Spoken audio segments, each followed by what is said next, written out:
ሰላም ጤና ይስጥልን አድማጭ ተመልካቾቻችን ከቶፕ ኒውስ ኔትወርክ ዕለታዊ ዜናዎችን ይዘን ቀርበናል። በቅድሚያ ማርቶቹን ቅድሚያ ለሰብአዊ መብት ኢትዮጵያ የተሰኘው ድርጅት ዓለም አቀፋዊና ህገ መንግስታዊ ግዴታዎችና ኃላፊነታቸውን ባለመወጣት በተፈናቃዮች ላይ የሰብአዊ መብት ጥሰቶች እንዲደርሱ አድርገዋል ያሏቸውን የሚኒስቴሮች ምክር ቤት፣ የሰላም ሚኒስቴርና 3 ክልሎችን በፍርድ ቤት ከሰሰ። በጋምቤላ በአንድ ቀን ብቻ ከ100 በላይ በጦር መሳሪያ የቆሰሉ ሰዎች ለሕክምና መምጣታቸውን የድንበር የለሽ የሐኪሞች ቡድን አስታወቀ።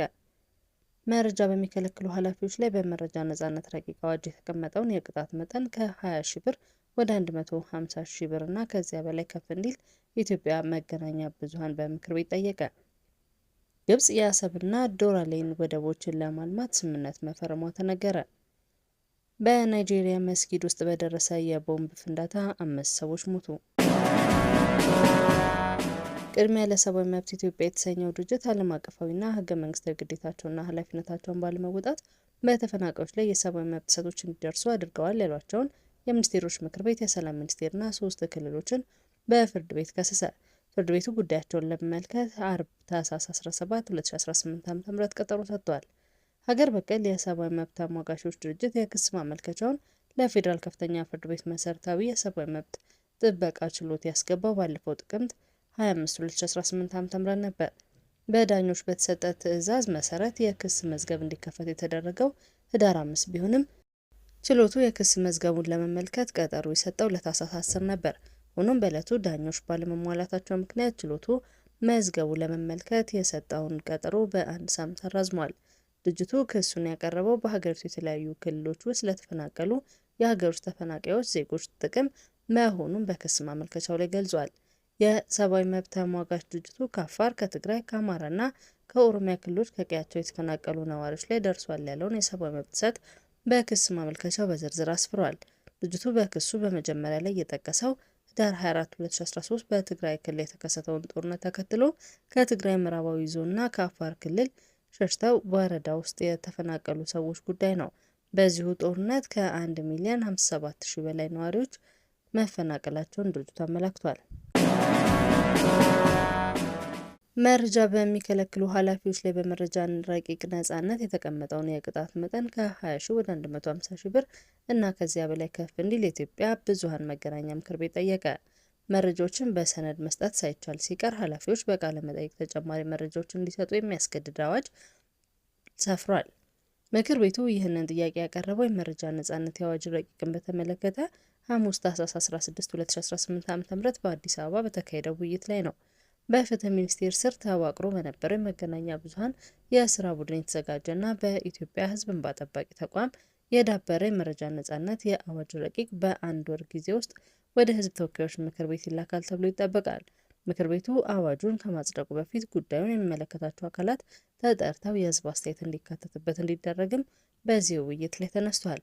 በዚህ ሀሳብ በተዘጋጀው ውይይት መድረክ ላይ የኢትዮጵያ መገናኛ ብዙኃን ምክር ቤት በአዋጅ ረቂቁ ላይ መሻሻል ይገባቸዋል ባላቸው ጉዳዮች ላይ ምክር ሀሳቦችን አቅርበዋል። ተቋማት ወይም የተቋማት ኃላፊዎች መረጃ ሲጠየቁ በ48 ሰዓት ውስጥ ምላሽ መስጠት አለባቸው በሚል በአዋጁ ረቂቅ ላይ የተቀመጠውን አንቀጽ በምክር ቤቱ እንዲሻሻል ከጠየቁት ውስጥ ይገኝበታል። የመረጃ ሰጪነት ገደቡ ለአስቸኳይ ጉዳዮች ሲሆን ከዚያም ባጠረ ጊዜ እንዲሰጥ የሚል ሀሳብ ሊካተትበት ይገባል ሲል ምክር ቤቱ የማሻሻያ ሀሳብ አቅርቧል።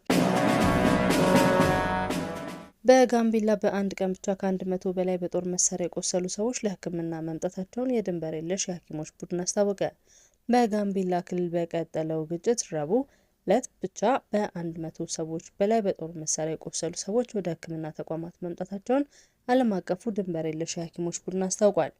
በጋምቤላ ከ2 ሳምንት በላይ በዘለቀው ግጭት በርካቶች ሕይወታቸውን ማጣታቸውን ዓለም አቀፉ የድንበር የለሽ ሐኪሞች ቡድን አስታውቋል። ቡድኑ ታህሳስ 15 2018 ዓ.ም ባወጣው መግለጫ ረቡዕ ዕለት ብቻ ከ100 በላይ በጦር መሳሪያ የቆሰሉ ሰዎች ወደ ሕክምና ተቋም መምጣታቸውና በሚቀጥሉት ቀናት ግጭቱ ከቀጠለ በርካቶች ይመጣሉ ተብሎ እንደሚጠበቅ አስታውቋል። ኤምኤስኤፍ እንደ አውሮፓውያን አቆጣጠር ከ2014 ጀምሮ በጋምቤላ ክልል ለሚገኙ ስደተኞች የሕክምና አገልግሎት ሲሰጥ ቆይቷል። የጋምቤላ ክልላዊ መንግስት በክልሉ ለሳምንታት የዘለቀው አለመረጋጋትን ተከትሎ ታህሳስ 15 2018 ዓ.ም ጀምሮ የጸጥታ ችግር በሚታይባቸው አካባቢዎች ከምሽቱ 2 ሰዓት እስከ ንጋቱ 12 ሰዓት ድረስ የሚቆይ የሰዓት እላፊ ገደብ ጥሏል። የክልሉ መንግስት የሰዓት እላፊ ገደቡን ይፋ ባደረገበት መግለጫው ላይ በክልሉ አሁን ስላለው የጸጥታ ሁኔታ ተጨማሪ ነገር ያለው ነገር የለም። በክልሉ የተከሰተው የጸጥታ መደፍረስ ለመቆጣጠር በሚል ከህዳር 30 2018 ዓ.ም አንስቶ ከጸጥታ አካላት ውጪ ማንኛውም ተሽከርካሪና ሰው ከምሽት 1 ሰዓት በኋላ እንዳይንቀሳቀስ የሚከለክል የሰዓት እላፊ ገደብ ጥሎ ነበር። ግብጽ የአሰብና ዶራሌ ወደቦችን ለማልማት ስምምነት መፈረሟ ተነገረ። ይህም ኢትዮጵያ ላይ ጫና የመፍጠር ተግባር ተደርጎ ይታሰባል ተብሏል። ግብጽ በኤርትራና በጅቡቲ የሚገኙ ስትራቴጂ የወደብ ማልማት ስራዎችን ለመስራት መስማማቷን ከካይሮ ምንጮች ተጠቅሶ አቡዳቢ የሚገኘው ዘናሽናል ጋዜጣ ዘግቧል። ይህም በመካሄድ ላይ ባለው የአባይ ውሃ ውዝግብ ሳቢያ ወደብ የሌላት ኢትዮጵያ ላይ የሚደረግ ጫና እንደሚያበዛው ጠቁሟል።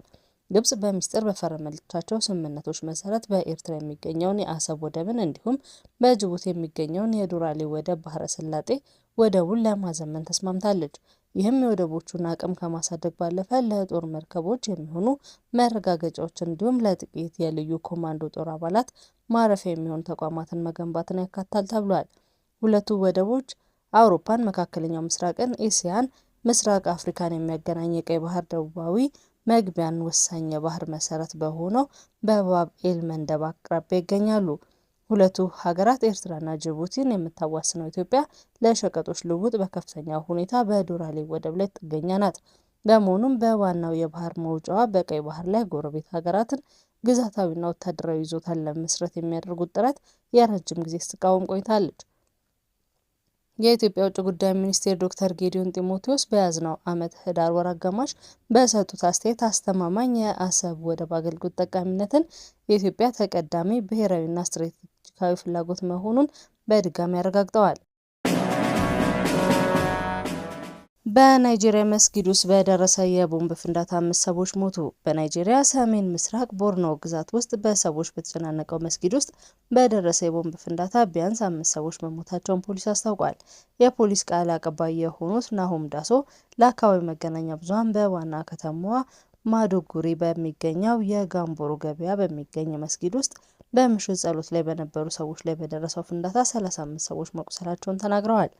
በማህበራዊ ሚዲያዎች በስፋት የሚዘዋወሩና ያልተረጋገጡ ቪዲዮዎች ፍንዳታው ከተከሰተ በኋላ ሰዎች በገበያ ቦታ ላይ በአቧራ ተከበው እንደነበር ያሳያል። ጥቃቱን የፈጸመው ቡድን ማን እንደሆነ እስካሁን የታወቀ ነገር የለም። ነገር ግን ታጣቂዎች ቀደም ሲል በአካባቢው በሚገኙ መስጊዶችና በተጨናነቁ ቦታዎች አጥፍቶ ጠፊና በቤት ውስጥ በሚሰሩ ፈንጂዎች ጥቃት ሲፈጽሙ ነበር። ፖሊስ የመጀመሪያ ደረጃ የምርመራ ሪፖርቶች የተፈጸሙት ጥቃት በአጥፍቶ ጠፊ የተፈጸመ ሊሆን እንደሚችል ተናግሯል። ፖሊስ በጥቃቱ ዙሪያ በተጨማሪ ምርመራዎችን እያደረገ መሆኑን የቦርኖ ግዛት ፖሊስ ቃል አቀባይ ገልጸዋል። ዳሶ ጥቃት በተፈጸመበት አካባቢ ተጨማሪ ጥቃቶች ሊደርሱ የሚችሉ ተቀጣጣይ ነገሮች አለመኖራቸውን ምርመራ እያደረገ መሆኑን ተናግረዋል። አድማጭ ተመልካቾቻችን ከቶፕ ትንሽ ኔትወርክ ላይ ያዝናቸው ዜናዎች እነዚህ ነበሩ። መልካም ቆይታ